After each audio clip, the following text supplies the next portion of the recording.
Welcome to night 6 of our 24 nights of live streams, offering the people of America a constructive alternative to politics as usual in 2024. My name is Brian, I'm the founder of the American Union, and as always, we start these meetings off by reciting the preamble of the Constitution. We, the people of the United States, in order to form a more perfect union, establish justice, ensure domestic tranquility, provide for the common defense, promote the general welfare, and secure the blessings of liberty to ourselves and our posterity, to ordain and establish this Constitution for the United States of America. All right,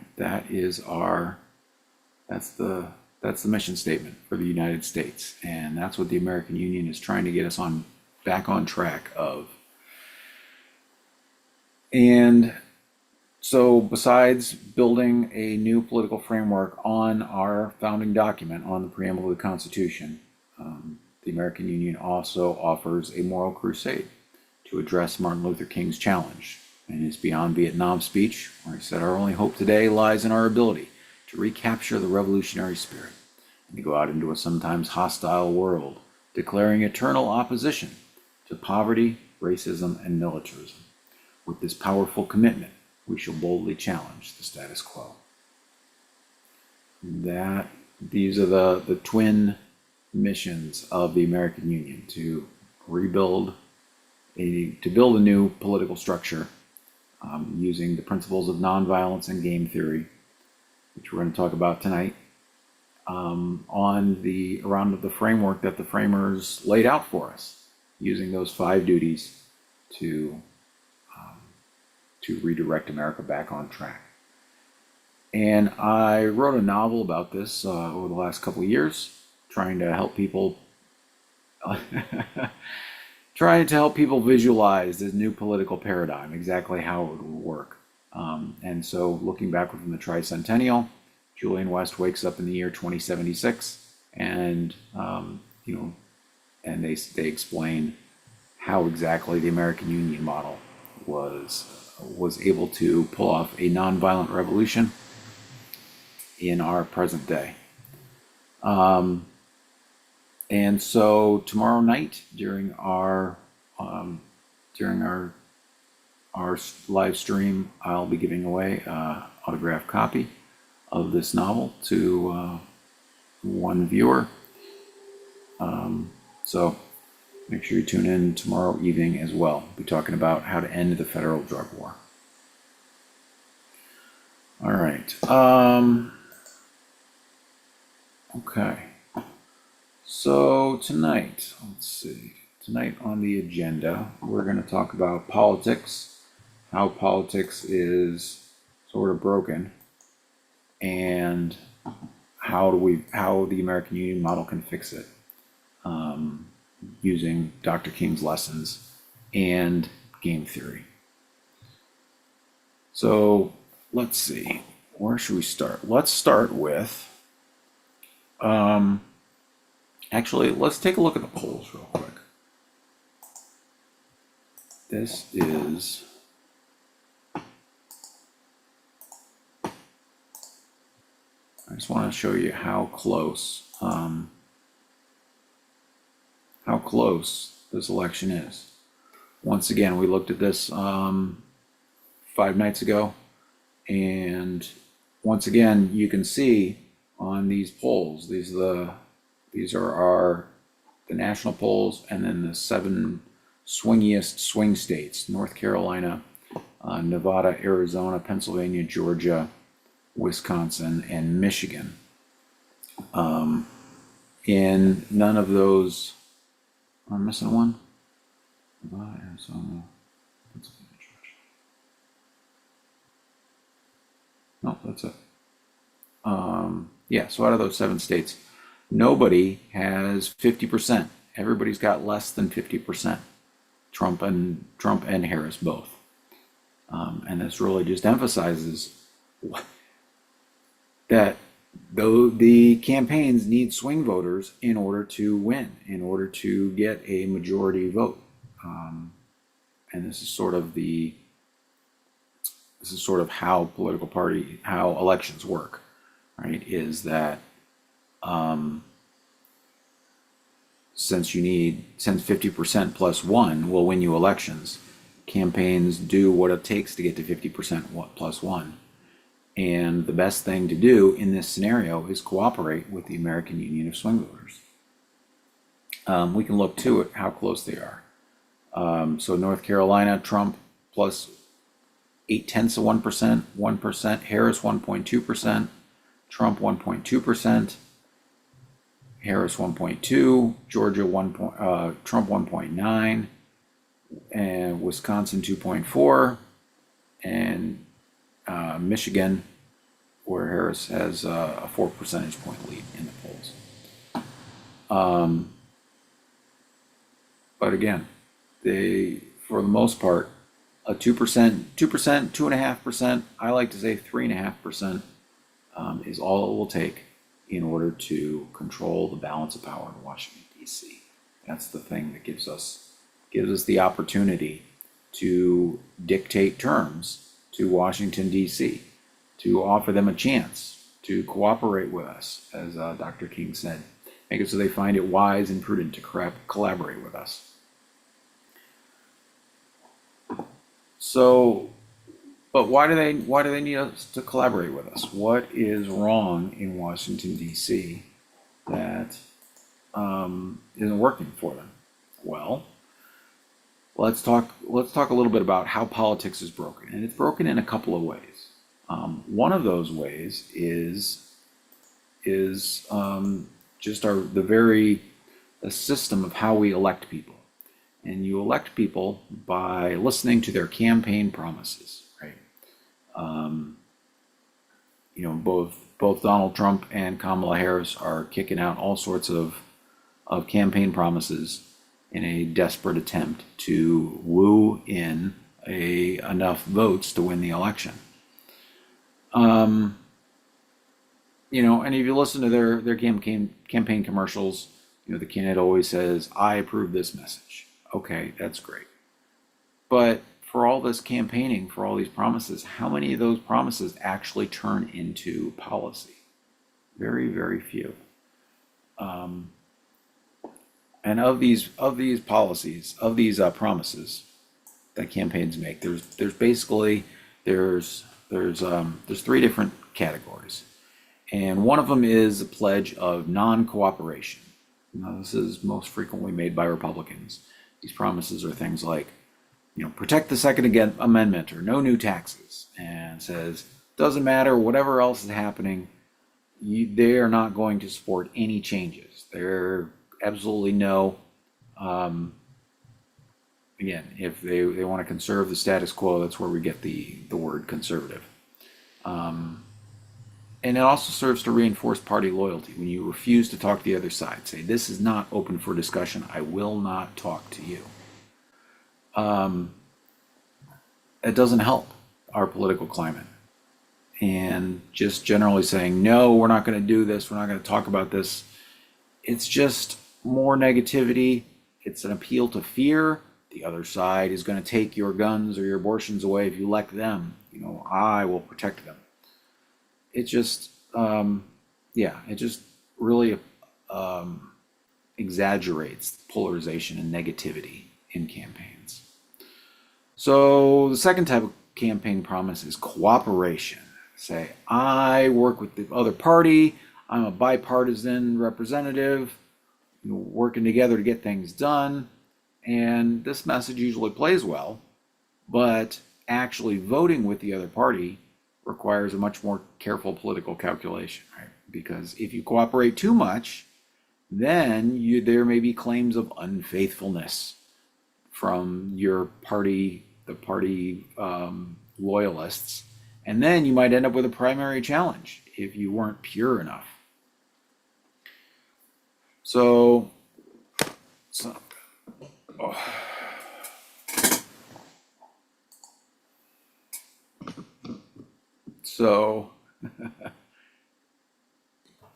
all right, that's the second type, is cooperation. And the most difficult promise for people to keep is one that's promising to accomplish a specific goal, like affordable health care. So part of the problem is, what exactly does that mean? And again, candidates make these nebulous, vague promises. What exactly does affordable health care mean, right? You can't look it up in the dictionary and find out what exactly the definition is. So that's part of the problem. The other half of the problem is just the way that the legislative process works, right? We may elect some energetic new congressman who charges into Washington, D.C., determined to do things like affordable health care or whatever else. And they very quickly find out that the place is a swamp, that they cannot move quickly, that they're getting dragged down into the swamp of inaction. And just as importantly, no matter how much enthusiasm they have, there's 434 other members of Congress who have their own ideas and their own campaign promises. It's like 535 jigsaw puzzle pieces, but all drawn from different boxes. It's possible they can all fit together, but it turns out it's usually these days, it's more the exception than the rule. And if you do manage to mash the pieces together, it definitely doesn't match whatever was originally promised to the voters in the first place.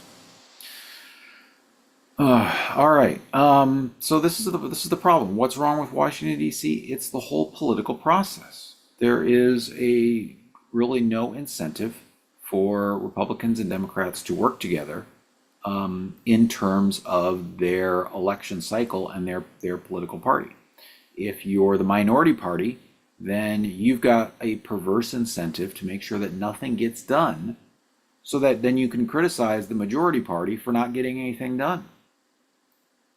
If you're campaigning, if you're trying to raise money on all the things that, if you're the majority party, you've got to be able to campaign on the problems that need to be solved, that the other party is stirring up. And so there's an actual disincentive to solve problems, because then how would you fundraise money off of them? In general, this dysfunction has been exacerbated by the internet. The internet is very much a valuable tool for communication and collaboration, but too often this ability to communicate with large groups of people is used to manufacture outrage. Look at what the other guys are doing. Please send us money. Anger can be a very powerful fundraising tool. So consider what we have today and compare that to the model that the founding fathers used. The framers, when they met to write the Constitution, it was all done face to face, no public oversight. Imagine what would happen if you tried to write a new Constitution today, right? There would be emails that would be going out to everyone. Sign the petition against the Electoral College. Click here to tell Alexander Hamilton to oppose the 3/5 compromise. Send $25 to erect a billboard in Philadelphia demanding the direct election of senators. Look, the way that they were able to get something done was by sitting down, meeting together in good faith. And politics today is lacking in that good faith. It's more about political posturing and sound bites, which is why frequently the only time something gets done is if there's a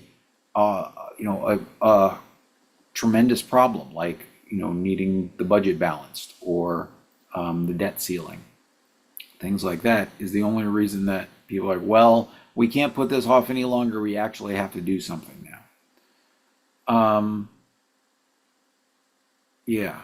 And even when we do write our congressmen and things like that, it generally doesn't make much of a difference. There was researchers in 2014, they concluded, quote, "The preferences of the average American appear to have only a minuscule, near zero, statistically non-significant impact upon public policy." So is it any surprise that so many Americans are disillusioned with the political process? This is why Congress has an approval rate that hovers like 20%. Now, a few years ago, during the pandemic, when they passed the CARES Act, for the very first time in a decade, Congress's approval rating broke 30% from below. Then it went back down again. But this is what the people expect. They know things aren't getting done. They know things are broken in the United States, and so Congress has a terrible reputation, and they kind of deserve it. So the solution is to help them. How do we help Congress get things done?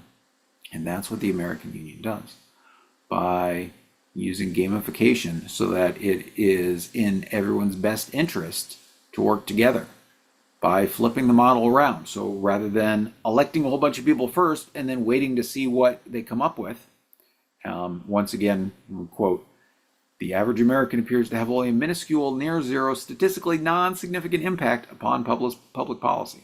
So electing people first and then letting them write policy in the swamp of Washington, where the lobbyists get their dirty fingers on it, is not working. So the American Union flips the model around. Instead, we either write the legislation before the election, the Trump-Biden peace plan, to end poverty, end mass incarceration, and end the endless wars. Now we have the opportunity to, one, build consensus around these ideas before the election. If everybody can agree on what should be done, then we don't necessarily have to fight about it. Then the other part is we can use this pre-written legislation as a metric for incumbents versus challengers. If incumbents get this done, then great.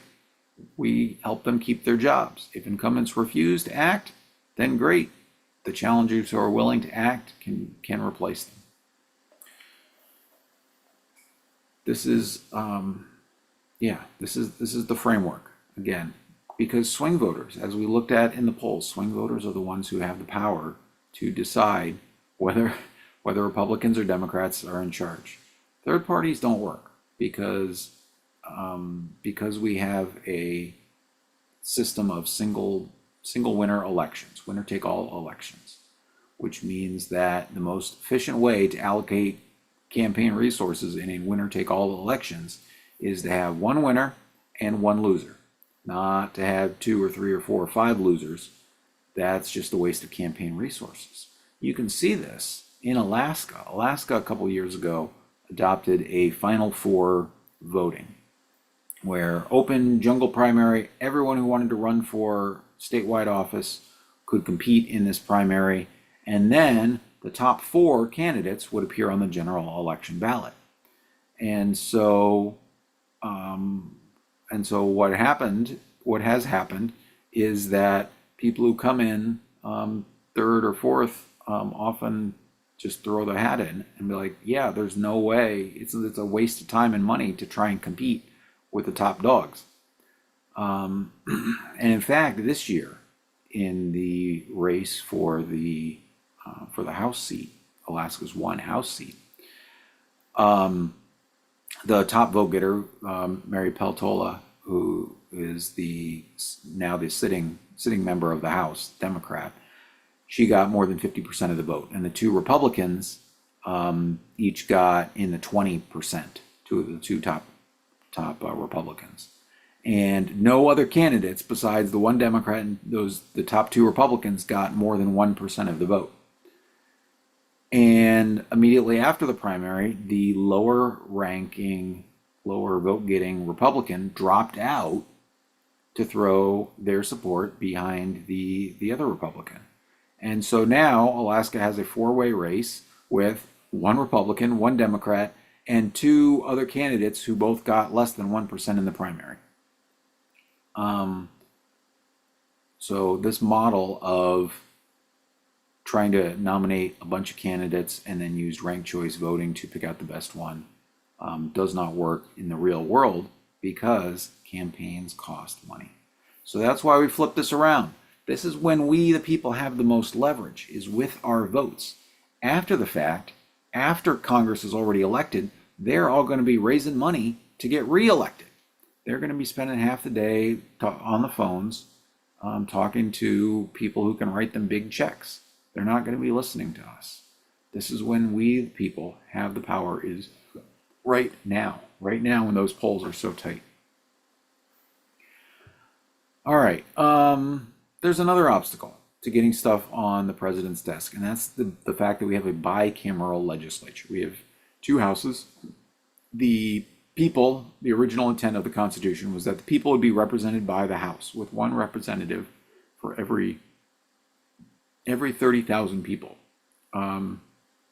Originally, when they wrote this, they wrote 40,000 people, and on the last day, there was a motion to reduce it to 30,000 people to provide better representation.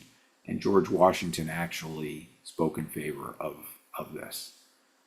Having smaller districts makes people more responsive. Makes representatives more responsive to their constituents. You know, I served in the New Hampshire legislature, and my first two terms, I represented a district of about 25,000 people, along with 7 other representatives. It was an 8-seat district. And so you're much more responsive when you're representing, a third or a quarter of the city, as opposed to what we have now, which is the 2 members of Congress are representing half the state, are representing, in average, the representatives are about 750,000 people. So far, far more than what the framers had intended.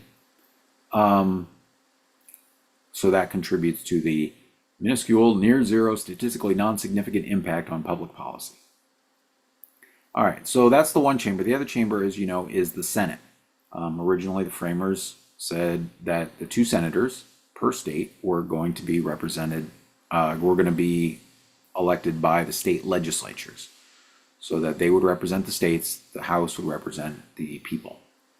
And so that was intended as a way to balance the interests of individuals with those of the states, because states were much more individual entities back then, as opposed to today, where we have this idea of being the United States has really set in.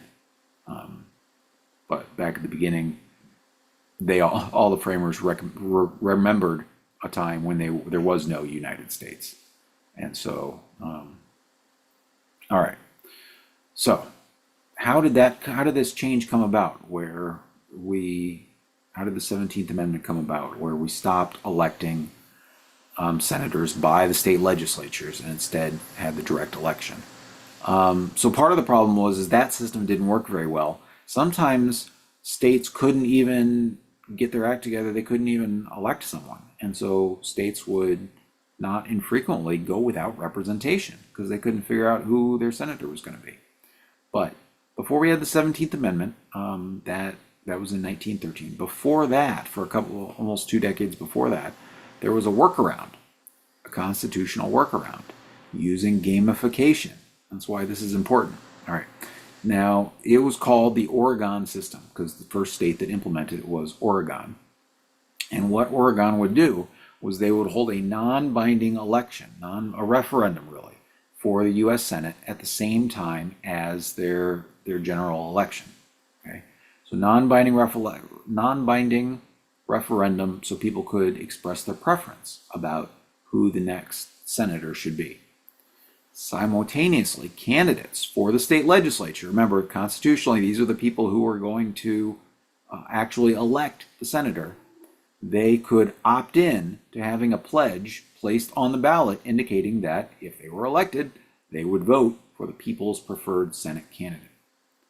Now, there was nothing obligating candidates for the state legislature to agree, to pledge, to elect the people's preferred Senate candidate.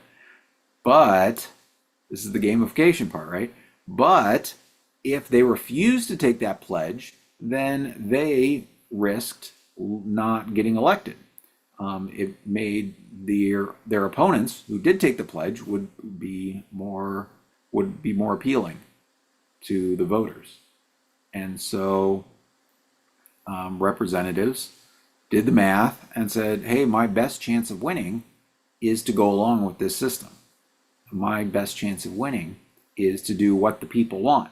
My best chance of winning is to make this pledge before the election And sure enough, it worked out that way. People, state legislators, they they gave up part of their power. They could have all said, "No, we all refuse to take this pledge. There's nothing you can do to make us. The Constitution gives us the power." But again, this is the gamification part, right? Even if only one candidate start in each race is willing to take that pledge, that gives them the advantage. And so, um, and so that was the Oregon system. The Oregon system that worked around the Constitution, and yet still gave people more of a say in how their government was run. And so this is the American Union model. We are still holding elections. We are still electing senators and representatives, and they still are, Congress is still the legislative branch. Congress still has to pass bills for them to become laws. However, we're flipping it around. We're saying, we want you to pledge before the election whether or not you will pass this. And if members of Congress do, then they can get it done now. Unlike the U.S. Senate elections, state legislatures had to wait until their new, until they were inaugurated before they could actually elect a senator. But that's not the case when it comes to passing legislation. Congress can do it at any time.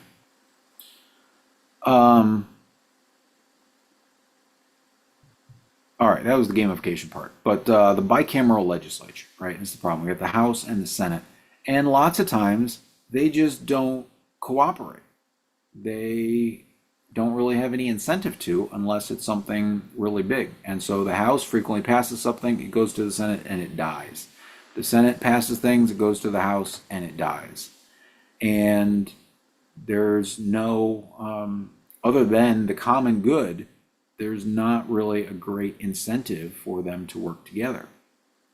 And so again, the American Union model flips this around by giving one set of demands to Congress, all of Congress, all 535 members, with the expectation, get it done, and we'll support the incumbents, or refuse, and we're going to kick out as many incumbents. And the challengers can earn that support. We treat Congress as a unicameral legislature. Doesn't matter whether the roadblock is the House or the Senate, all members of Congress are held accountable together. Either they get this done before the election, or they do not, and they face the consequences in the ballot box. This also, some people have asked, well, what's the sense in writing the legislation ahead of time, because Congress will just amend it, chop it up, and make it unrecognizable? No, that's not the deal. Congress has had the opportunity to weigh in on the Trump-Biden peace plan, and now, as of last Saturday, we're on the final version. This is the take it or leave it offer. We're not going to argue. We're not going to fiddle with it anymore. And by having just one unified demand for both chambers, what this does is, as far as the parliamentary situation, it allows the House and the Senate, when the House and the Senate both pass different versions of the bill, they can have what's called a committee of conference.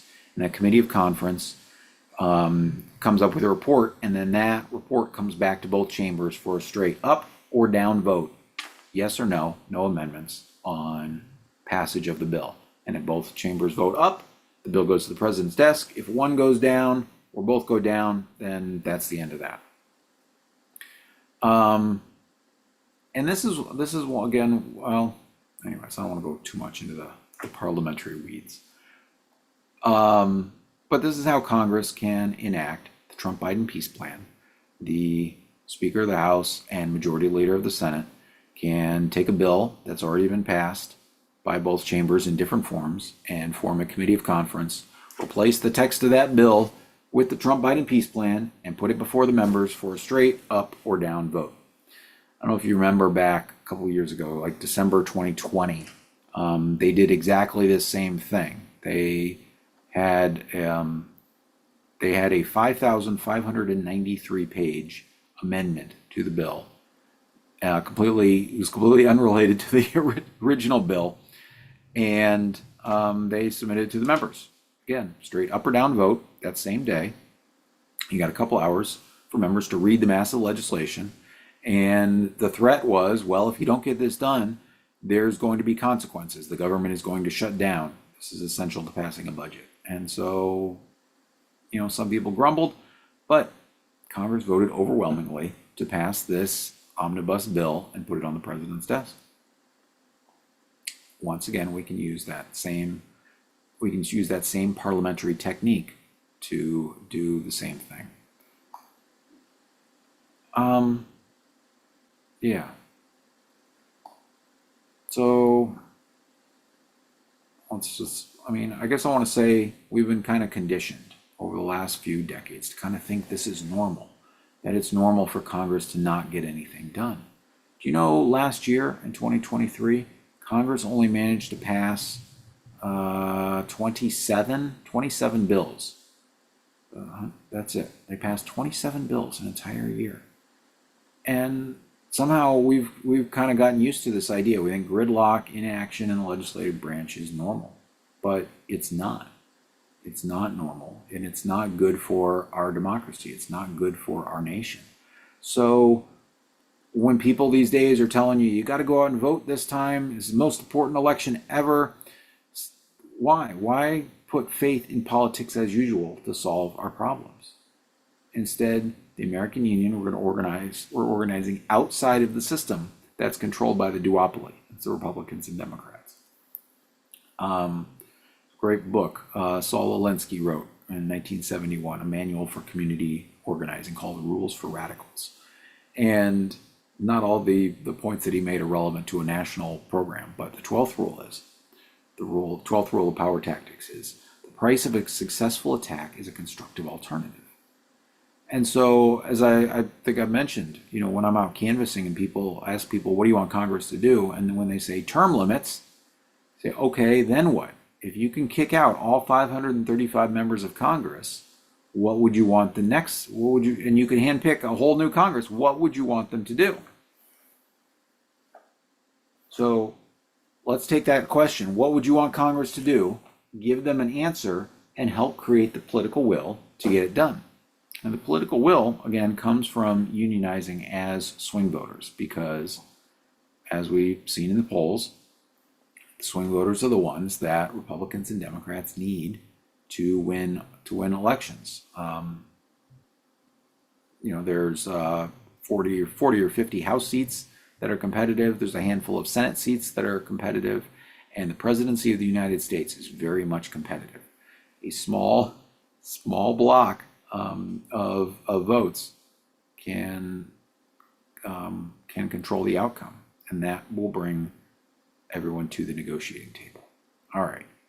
So the obvious question now becomes, all right, what if they don't come to the negotiating table? What happens if Republicans and Democrats unite and say, we're not going to do anything, right? Because we talked about what would happen using the Oregon method, right? If only one candidate, candidates cooperated because it was in their best interest to do so. But the loophole is if none of them cooperated, then it still would have left people outside of the decision-making process. So how does a union challenge the status quo if candidates won't pay any attention to it? And the answer is a general strike in the ballot box. So now some people have misunderstood what a general strike would mean for a union of swing voters. It does not mean not voting, right? The power of a union of swing voters is to be the decider. And if you're not going to decide the elections, then you have no power. Your power is wasted. Your power just vanishes. You've got to be the deciders. So what you can do, what you can do in being the deciders is to deny legitimacy to the winners. Now, again, some countries, some people, some parties have tried to deny legitimacy by using an election boycott.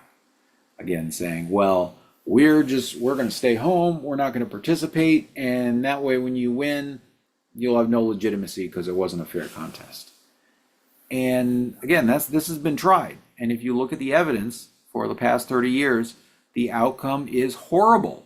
Is horrible for the people who boycott the elections, because then they no longer have any influence. They remove themselves from the, they're not participating. And so hoping to deny legitimacy by withholding participation does not work. Again, because the potential because when you lose the election, you simultaneously give the other group all their power. And so it does not work.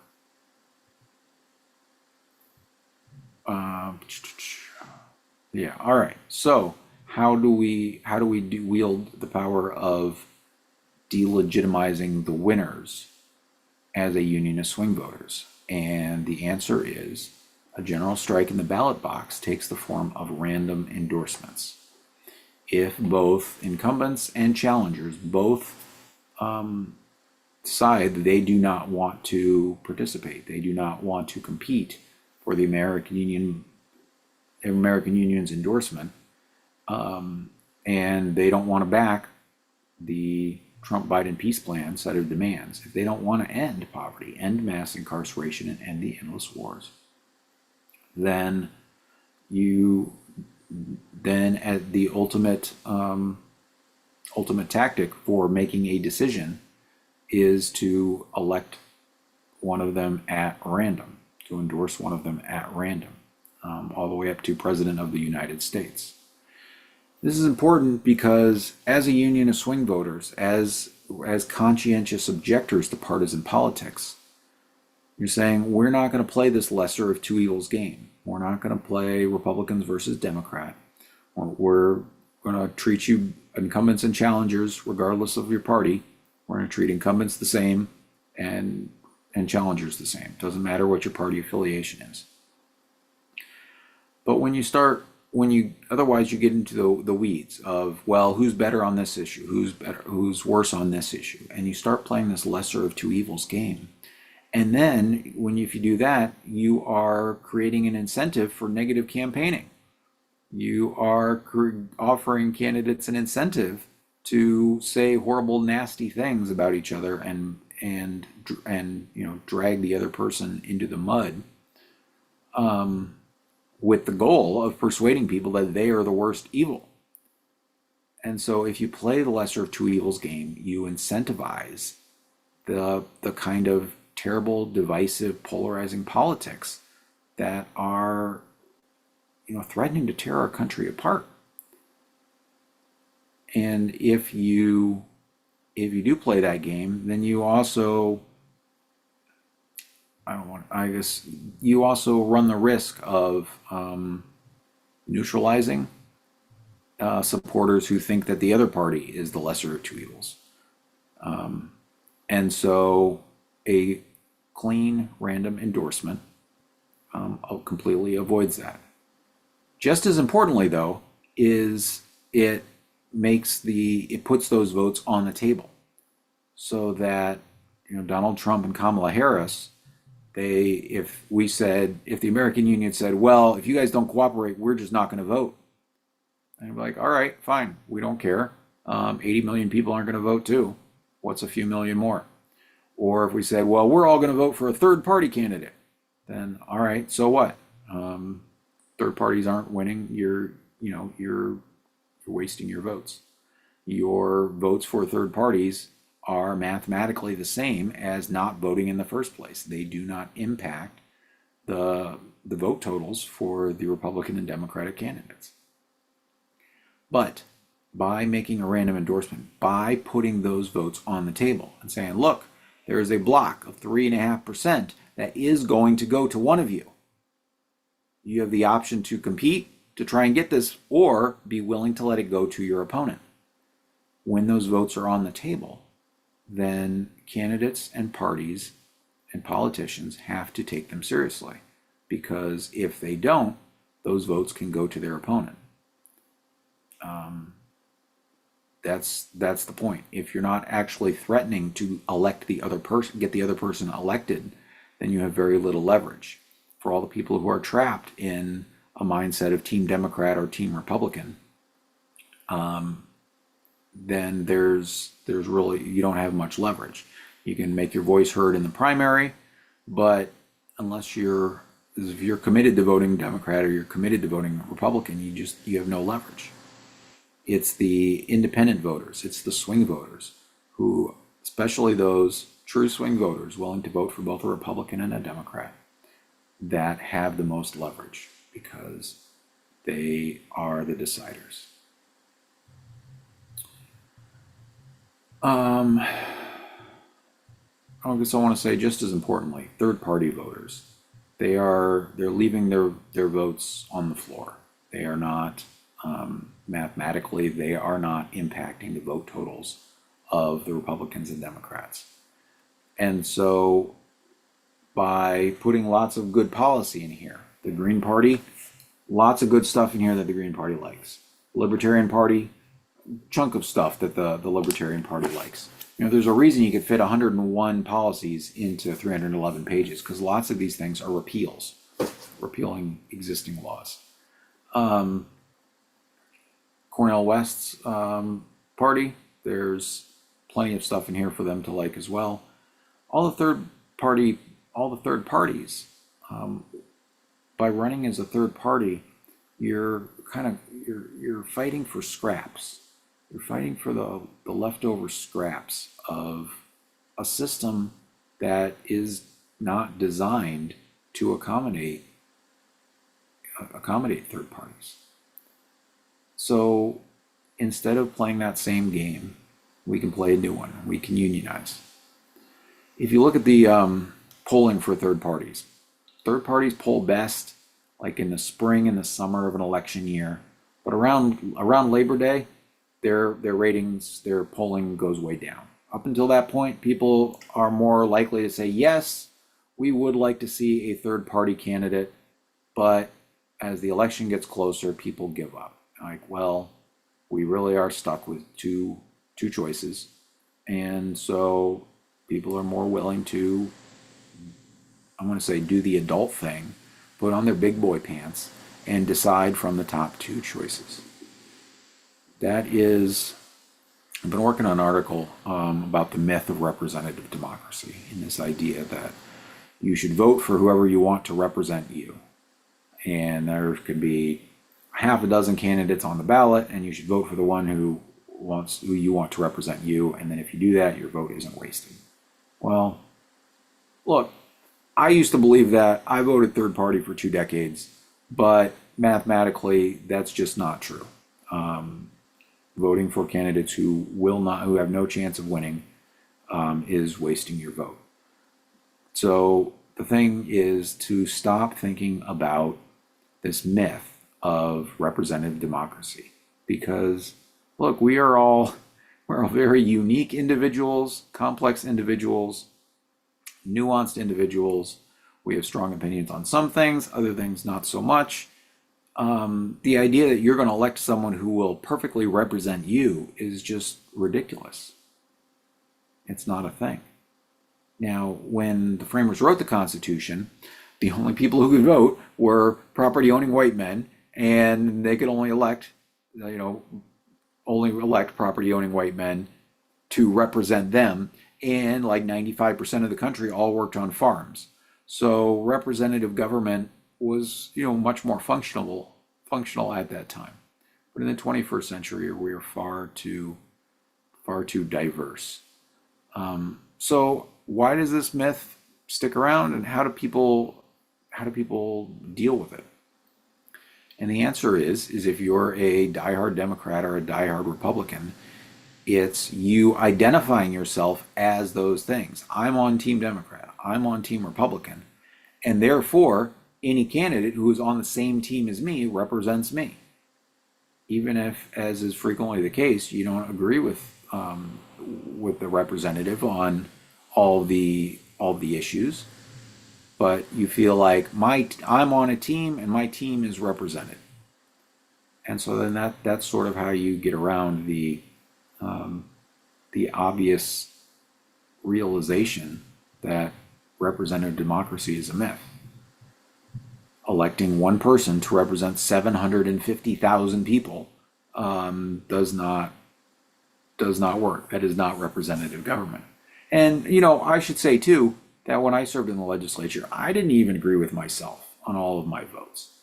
There is no perfect representation.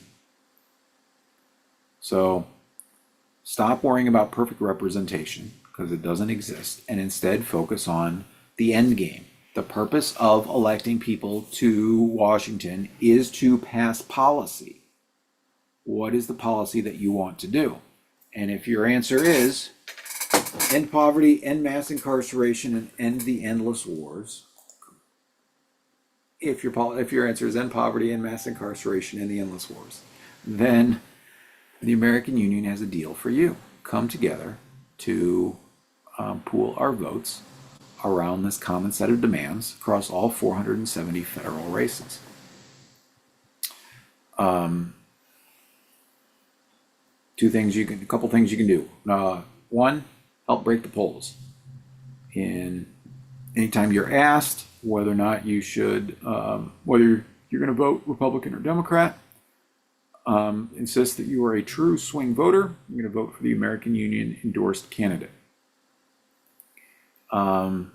Two, you can become a dues-paying member of the American Union by going to our website, anamericanunion.com, and donating 25 cents a day, $7 a month, to become a dues-paying member. And three, again, this is a moral crusade. And so October 15th is a fast for peace, a fast of moral pressure, and to demand Congress end poverty, end mass incarceration, end the endless wars, to inspire them to get this done before the election in exchange for votes. I'm fasting for 24 days leading up to that, and I invite you to join me for 24 hours on the 24th day.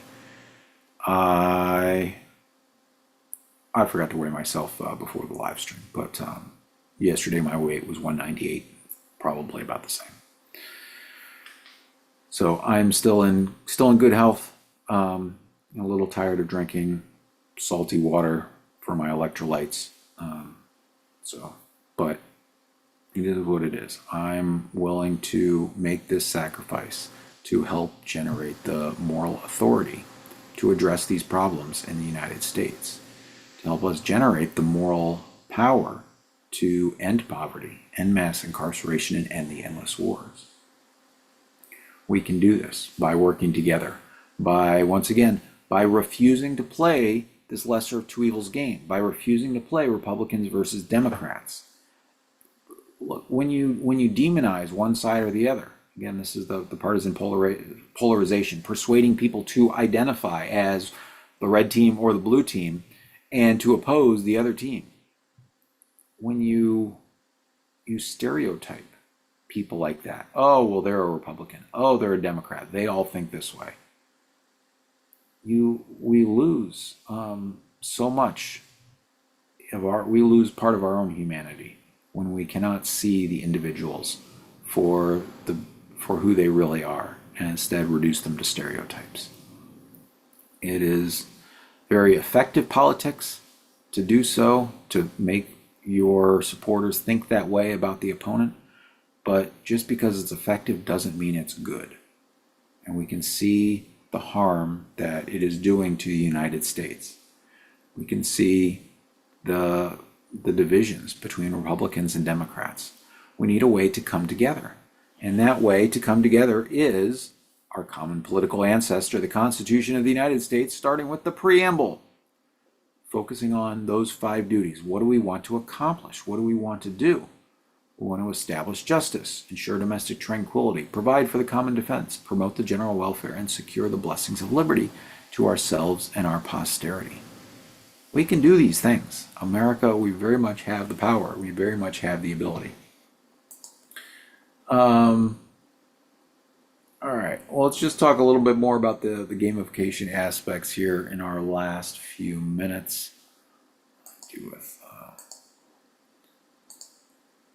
Let me go ahead and share this again. All right. So yeah. So we're gonna play incumbents versus challengers, and this is very much true on for the presidential race, and the same framework applies to congressional races as well. General conditions for competing are endorsing immediate passage of the Trump-Biden peace plan.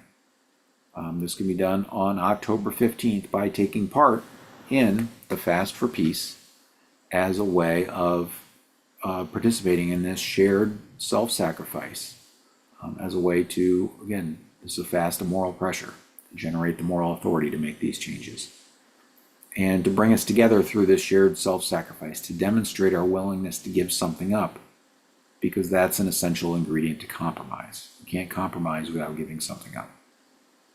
And we're all going to have to compromise in order to move this country forward. All right, so conditions endorsing that, leading the nation in the Fast for Peace on October 15th. So all candidates for federal office are challenged to lead the nation in a Fast for Peace on Tuesday, October 15th. Now, the fast itself is simple. No food for 24 hours, no recreational intoxicants, and just drink water, all the water that you want. I've mentioned that I'm taking a few non-zero calories on this extended fast, offer a little flavoring here and there.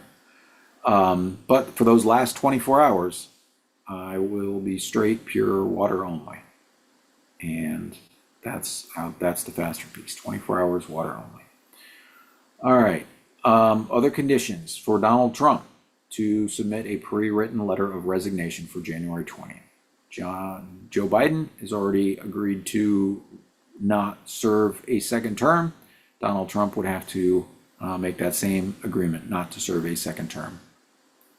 That is how we have the Trump-Biden peace plan, using Donald Trump's deal-making, negotiating skills to work this through the Republican House, Joe Biden using his decades of institutional knowledge to work it through the Democratic-controlled Senate, and both of them helping the other one to make passage possible in order to pass it.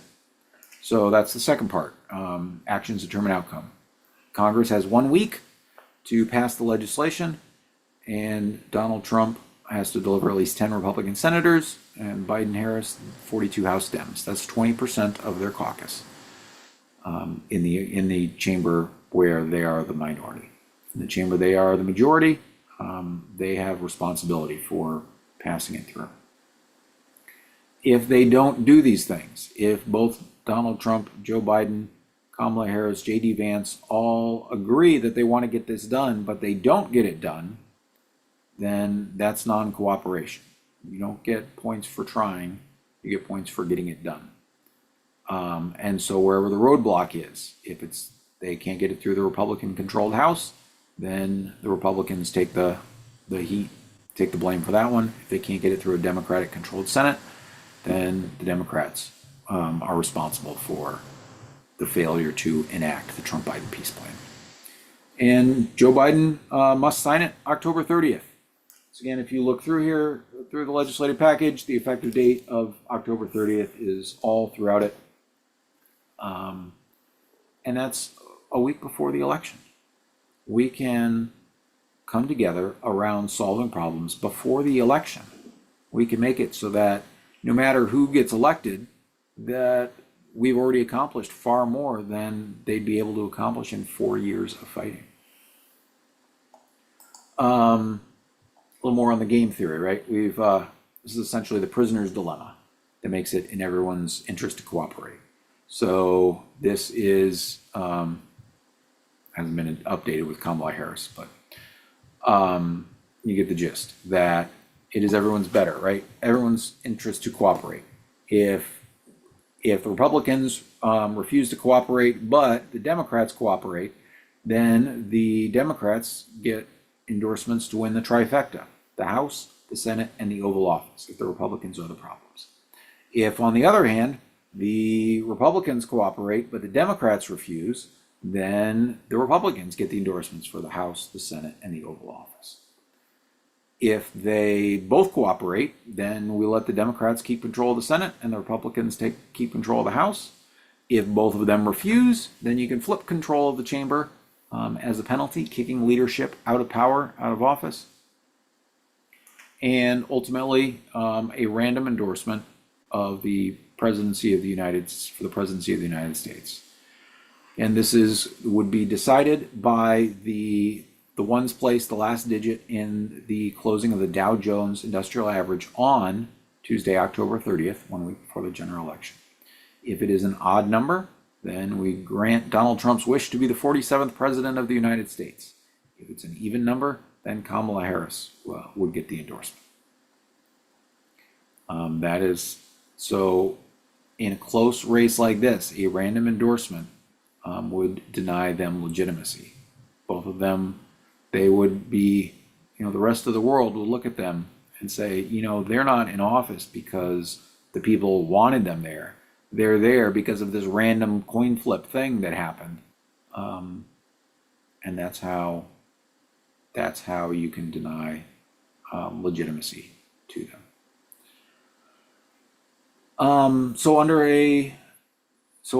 If those conditions are met, Donald Trump agrees not to serve the second term as part of competing for the endorsement. So we have a Vance or Harris presidency. Again, endorsing immediate passage, leading the nation in the fast for peace. But also have to commit to serving only one term. There was not really much of a presidential primary process this year, with neither Trump or Biden agreeing to debate any of the other people who wanted to compete for the office. And so by demanding that they commit to serving only one term, it leaves an open field for both parties to put forward candidates in 2028, so that the people of America can have more say in who holds the highest office in the land.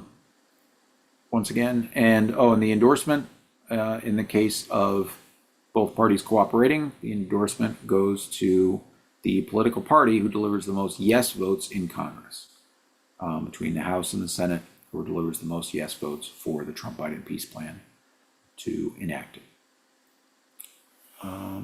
Okay. I think that's it.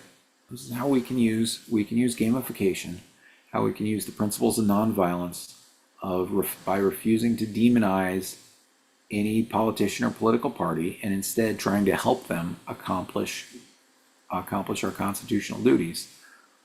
We can flip the way that politics works in the United States. So, I think that's it for tonight. Please join me again Friday night at 7 p.m. and we're going to get back into the legislative package, and we're going to detail how exactly we can end the federal war on drugs.